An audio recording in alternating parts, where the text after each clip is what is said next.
Hermano, y es impresionante cómo en el centro de esta historia del buen samaritano se nos plantea la pregunta fundamental de qué hacer para heredar la vida eterna. Hermano, y Jesús nuestro Señor se remite a la Biblia, cuya respuesta es indiscutible. Pero el tema deriva hacia una cuestión práctica de ambigua dilucidación en aquel tiempo. ¿Quién es mi prójimo? Hermano, y a una pregunta tan concreta, Cristo responde con la riqueza de esta parábola. Es impresionante que aparece el samaritano.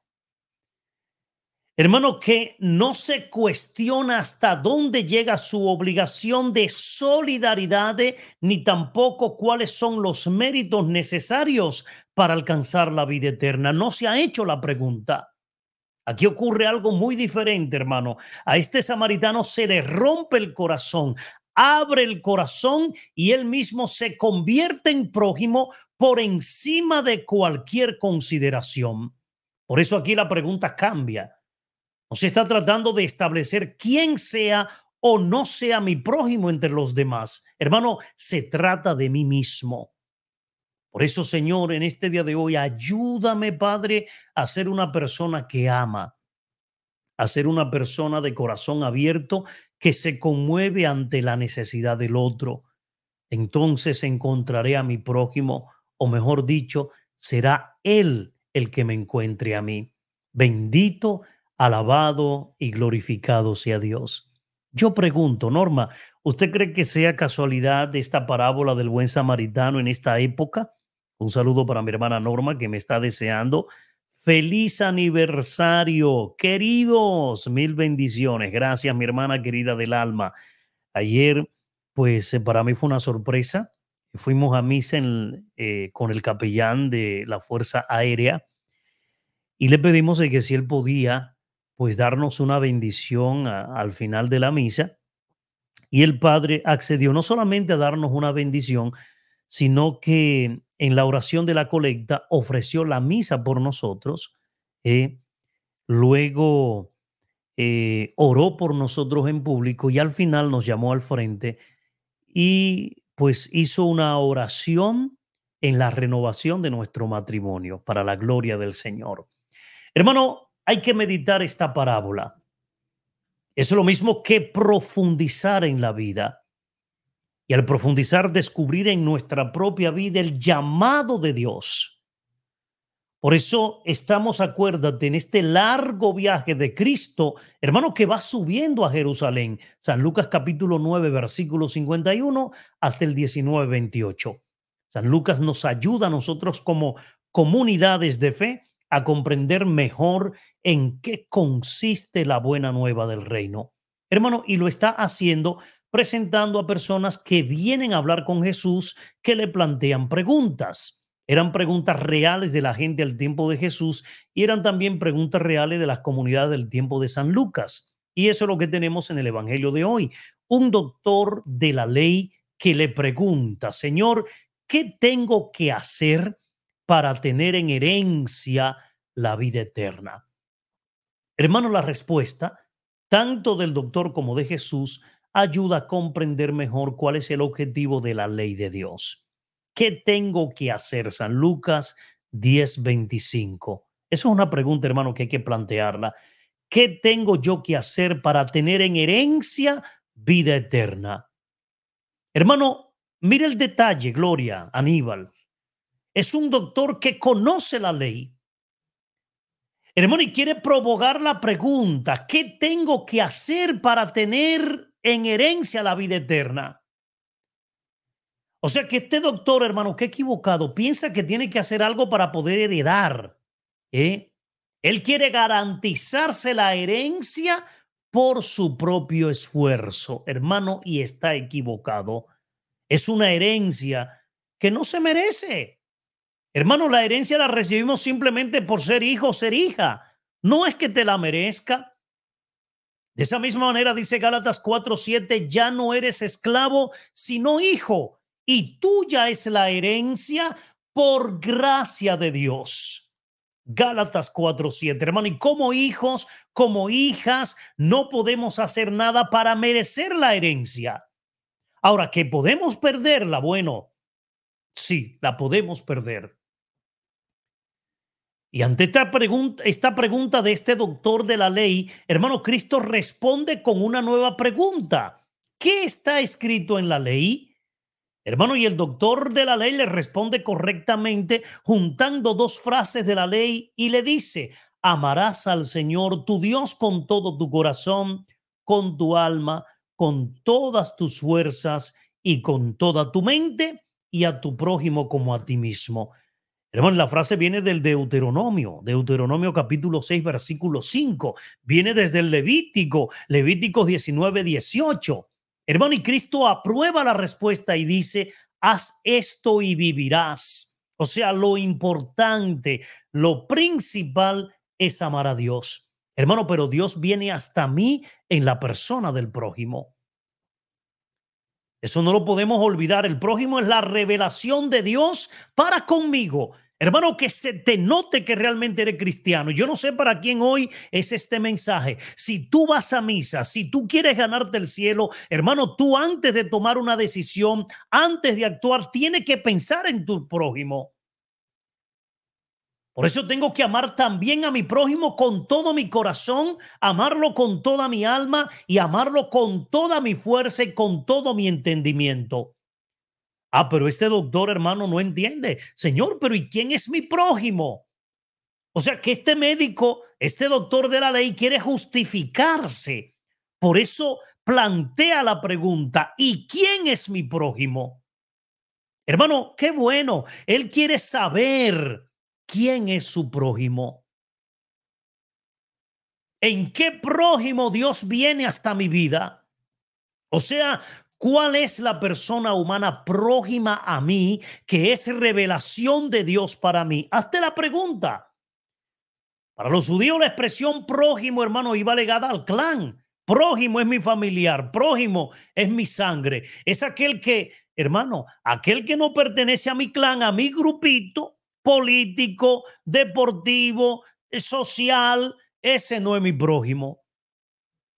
Hermano, pero según el de Deuteronomio, ellos podían explotar al extranjero, pero no al prójimo. Deuteronomio 15:1-3. O sea, que la proximidad se basaba en los lazos de raza y de sangre. Hermano, pero Dios tiene otra manera de ver. Dios tiene otra manera de ver y por eso está expresando hoy la parábola del buen samaritano.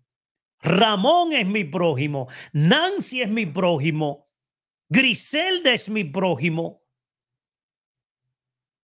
Hermano, ¿y qué profunda es la parábola? Me está presentando ese asalto por el camino de Jerusalén a Jericó. Hermano, y entre Jerusalén y Jericó lo que hay es un desierto, el desierto de Judá. He tenido la oportunidad de estar en esa área. Es un refugio de revoltosos, es un refugio de asaltantes, de marginados, de ladrones. O sea, que Cristo, hermano, está contando con un caso real que debe haber ocurrido muchísimas veces, que Cristo ya conocía la situación.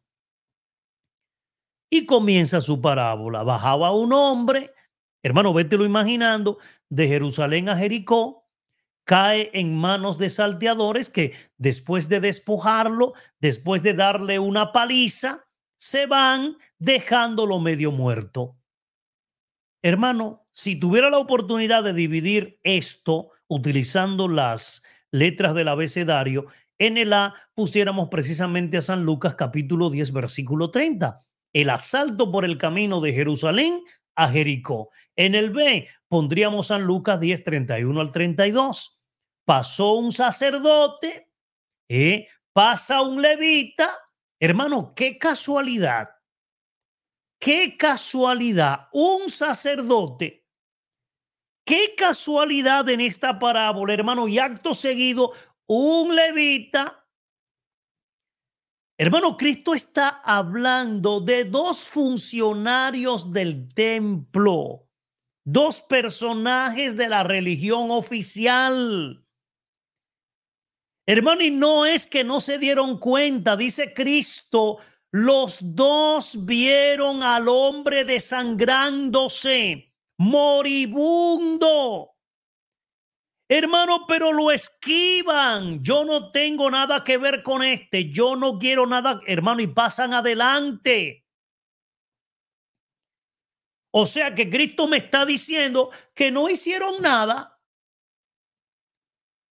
Pero si están al servicio de la vida, de la humanidad, de Dios, hermano, y para Dios lo más importante es el ser humano, ¿por qué no hicieron nada? Hermano, y aunque Cristo no lo dice, Cristo está permitiendo que tú y yo supongamos o nos identifiquemos, porque puede ser que tú estés reflejado en la vida del sacerdote, puede ser que tú estés reflejado en el libro, en la vida del levita. Hermano, y esto tuvo que haber ocurrido varias veces, tanto en los tiempos de Cristo como en el tiempo de Lucas. Y tristemente son cosas que hoy en día siguen ocurriendo. Una persona de iglesia pasa cerca de un hombre, hermano, viéndolo necesitado y no le importa, no lo ayuda, no le tiende la mano. Puede que el sacerdote, puede ser que el levita tengan una justificación. Ese no es mi prójimo. Ese no es mi prójimo. O quizás ese es un impuro. Y si yo lo toco, yo también quedo impuro. Hay gente que dice, bueno, yo voy para misa. Si me detengo a limpiarle la casa a un enfermo de mi propia comunidad, me pierdo la misa del domingo. Y si no voy a misa, yo estoy pecando mortalmente. Hermano, en serio, en serio. Es tan importante ayudar a un necesitado como ir a misa. Si tú un domingo, que es el único día que te queda, para poder ayudar a un enfermo, limpiarle la casa, hacerle una sopa, cocinarle, y eso, hermano, amerita tener que sacrificar tu misa, ya tú estás justificado. Pasó un samaritano enseguida, hermano. Enseguida llega un samaritano, sería San Lucas capítulo 10, versículo 33. Aquí pondría la letra C. Pasa un samaritano de inmediato. Hermano, y el samaritano está de viaje, está viajando, está vacacionando. Y dice la palabra que también vio igual que los otros. Pero a diferencia, hermano, se movió por compasión, se acercó, cuidó las llagas. Óyeme, se desmonta de su caballo, monta en él al enfermo, lo lleva a la hospedería, le da al dueño, hermano, 2 denarios. Estamos hablando del sueldo de 2 días. Y le ha dicho, cuídalo. Y si te gastas algo más, te lo voy a pagar cuando regrese. Hermano, es una acción concreta, es una acción eficaz, es la acción progresiva. Llevar, ver, moverse a compasión, acercarte, salir para la acción. Bendito sea el Señor. Hermano, y todavía más profundo, nosotros sabemos que dice la parábola que el samaritano estaba de viaje. Hermano, Cristo va de viaje. Cristo va hacia Jerusalén. O sea que este buen samaritano de esta parábola, hermano, es el mismo Cristo. Hermano, y Jesús espera que también las comunidades sean el buen samaritano. Ayer estaba viendo un obispo, precisamente en Carolina del Norte. Era muy conmovedor, hermano, visitando a los damnificados y junto con sus comunidades recolectando agua, ropa, productos de primeros auxilios, comida, empacándolo para írselo a llevar a las familias necesitadas. ¿Quién de estos 3 te parece que fue prójimo de aquel que cayó en manos de los salteadores. Hermano, Cristo está haciendo la pregunta. Y el doctor de la ley, hermano, le responde, bueno, el que practicó la misericordia con aquel hombre. Y Cristo le dice, pues bien, vete y haz tú lo mismo. Hermano, recuérdate que esto comenzó con una pregunta del doctor de la ley. ¿Quién es mi prójimo? Hermano, y por detrás de la pregunta estaba la preocupación consigo mismo. Él quería saber a quién Dios me manda amar para que yo pueda tener paz en mi conciencia y yo pueda decir, hice todo lo que Dios me ha pedido.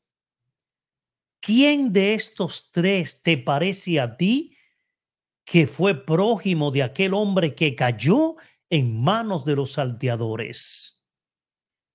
O sea, hermano, que la condición del prójimo no depende de la raza. No. No es que, bueno, yo soy dominicano, pues yo con mis dominicanos. Hermano, no. La condición de prójimo no depende del parentesco. Bueno, mi familia está en esa área devastada, pues yo por mi familiar voy a compartir poco de lo que... Hermano, la condición de prójimo no depende de que sea familia tuya o no lo sea. No depende de la simpatía. El dominicano, hermano, por lo general no se lleva bien con el haitiano. El boricua por lo general no se lleva bien con el dominicano. Esa es la realidad que hemos visto a través de la historia. El colombiano tiene su historia, el venezolano también, el tico también. Hermano, la condición de prójimo no es si es de mi raza, si es dominicano o es haitiano, si es blanco o es moreno. No, hermano, no depende de la simpatía. Que estés de mi grupo, hermano. El rechazo más grande. Yo, por ejemplo, si alguien me pregunta, Henry, ¿cuál ha sido la herida más grande que tú has llevado durante años en tu corazón ocasionada por la religión? Hermano, la gente de mi propia comunidad. No estoy hablando de mi comunidad de San John María Vianney. Mi gente de la Renovación Católica Carismática. Yo soy carismático por naturaleza, hermano, en mi formación. Y uno de los rechazos más grandes que yo he recibido en estos años de servicio ha venido del grupo La Renovación Carismática. Hermano, porque por la misma situación de ser fundador de este proyecto al servicio en general de la iglesia, yo por el Código de Derecho Canónico no puedo estar casado con ningún movimiento, sino que estoy pues al servicio de la iglesia católica en general, comenzando por su santidad el Papa Francisco, por los obispos, por la iglesia en general, a todos los movimientos, hermano. Y a mí, pues, en el mismo momento que yo tuve que tomar responsablemente esa decisión, a mí me etiquetaron. A mí me etiquetaron, a mí me rechazaron. ¿Quién es tu prójimo? Bueno, el prójimo es el carismático que pertenece al grupito carismático. Mi prójimo es el de la Legión de María, que pertenece a la Legión de María. Hermano, ¿quién te dijo a ti que ese es tu prójimo? La humanidad no está dividida en prójimo y no prójimo. Tristemente, hermano, aunque nosotros dentro de la misma familia, hermano, yo vengo de una familia que la misma familia se etiqueta. Si este tiene mucho es Vargas, si tiene poco es Varguita, y si no tiene nada es Várgame Dios. O sea, es el que tiene poco, y el infeliz que no tiene nada materialmente hablando. Hermano, no hemos entendido, para Dios no hay divisiones, no es que hay prójimos y no prójimos, no. Por eso, para que tú sepas quién es tu prójimo, hermano, esto depende de que tú llegues, tú veas, te muevas a compasión, hermano, y te acerques. Que si tú te aproximas, si tú te acercas, el otro, hermano, será tu prójimo. Por ende, depende de ti. Hermano, no va a depender del otro, depende de ti. Por eso Cristo está invirtiéndolo todo y Cristo está quitando la seguridad que la observancia de la ley, hermano, podía darle a este doctor.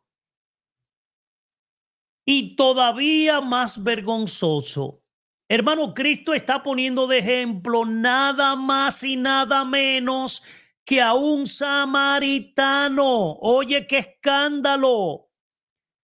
Los samaritanos es una palabra, hermano, que viene de Samaria. Estamos hablando de la capital del reino de Israel, allá en el norte.